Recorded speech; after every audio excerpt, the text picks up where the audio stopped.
বন্ধুরা, আমি প্রতিদিন গান গাইব, যখন আবহাওয়া হবে বিষণ্ণ, বৃষ্টির আগ মুহূর্তে, আর যখন বাতাস হাহাকার করে বইবে গাছপালা আর অন্ধকারের ভেতর দিয়ে।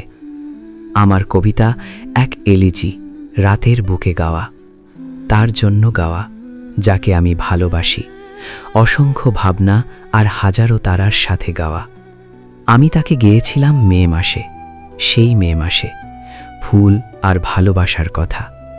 কিন্তু এখন অন্য মাস, আর এই রাতে দুঃখ, নিঃসঙ্গতা আর বেদনায় আমার কাছে শুধু একটি গানই রয়ে গেছে, আর অশ্রু সজল দুটি চোখ। তার বদলে এখন আমি দেখি শুধু তার ছবি, তার কথাই ভেবে দেখি সুন্দর স্বপ্ন। আর এটাই সব, এটাই সব।